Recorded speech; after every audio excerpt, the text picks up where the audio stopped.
Galnet News Digest, 31st of October 3305. We read the news so you don't have to. In this week's news, Legacy of the Blight, Pumpkins in Space, Tharg applies for a job. Legacy of the Blight. Famine, which was virtually eliminated from the galaxy over the past year, is back, following the Interstellar Association for Agriculture's admission that the blight spread by onionhead farmers, the Scythe of Panem, cannot be contained. The eager commanders who distributed contaminated Rockforth fertilizer are believed to have spread the contagion to a number of systems where it remains dormant in grain supplies. Should the highly infectious virus find its way onto agricultural worlds, the pathogen will activate and wipe out the crops in the system, causing famine. This is likely to happen unpredictably, as it's unclear to which systems greedy commanders distributed the plant plague. The first sign of the problem will be the system entering Blight, following which food stocks will dwindle quickly. If left untreated, famine will surely follow. But there's hope for heading off incipient famine. Once a system is seen to be in a state of blight, if enough commanders deliver the new agronomic treatment from nearby high-tech systems, then it's possible to avert famine, saving thousands, possibly millions of lives.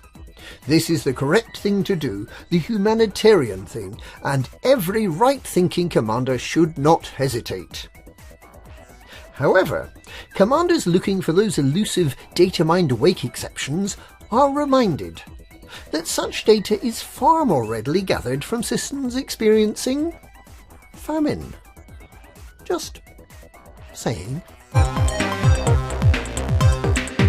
Pumpkins in Space.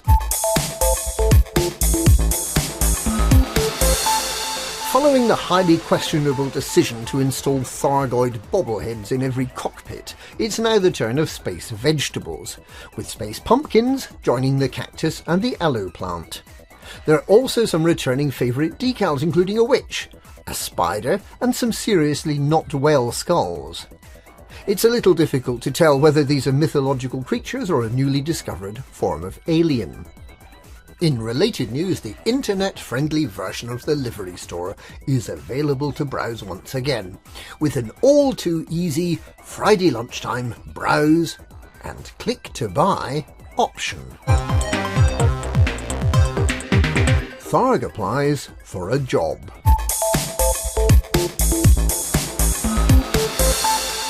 From Tharg the Mighty, Prince of the Pleiades, and Emperor of the Col 70 sector, to William Flanagan, Pilots Federation. Dear Commander Flanagan, I saw your advert for a new community manager working for the Pilots Federation, and I think I might be the perfect match for the role. I've gained substantial experience over the years in the Elite franchise. Although I wasn't involved in Elite Dangerous until early 3303, I had an active part to play in previous titles in the series. I feel I've come to know many of the commanders personally through my frequent interactions with them, and would greatly enjoy the opportunity to come into closer contact with them, whether it be flying in the galaxy or face-to-face on the surface of a planet. My live stream of the reveal of the return of the Thargoids was a total triumph, although that little Ed Lewis chap tried to steal the credit. I am especially good at managing difficult members of the community. If a commander is being vocal about some perceived issue and is causing disruption to the community, I simply pierce their abdomen, lay my eggs inside their ribcage, and wait for them to be consumed by Tharglets. It works every time. I'm happy to work away from home in the Pleiades, the Witchhead Nebula, and in and around the Bubble. I frequently visit these regions, and I'm particularly keen on visiting the regions where commanders hang out. I speak fluid Thargoidian and have conversational spoken Guardian.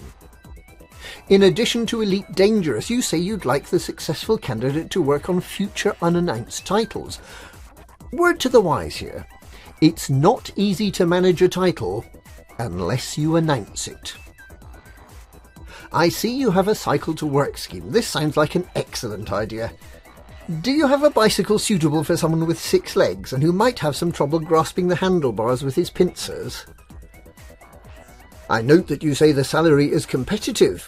Given the rate of inflation over the past 5 years, I should say that my expectation would be for at least 20 billion credits per week, or quite frankly, I'd be better off mining void opals. Your advertisement says that you welcome applications from candidates regardless of sex, race, disability, age, sexual orientation, gender identity, marriage or civil partnership, pregnancy or maternity, religion or belief. You don't explicitly say that you'll accept applications from any species, but please believe me, we Thargoids work far harder than any squishy meatbag ever did. I look forward to being the successful applicant, and I feel that it's only fair to warn you that I stand at the command of a fleet of 200,000 Thargoid battlecruisers, and that I don't take rejection well. Yours sincerely, Tharg the Mighty. And that's this week's Galnet News. Galnet News, we read the news so you don't have to.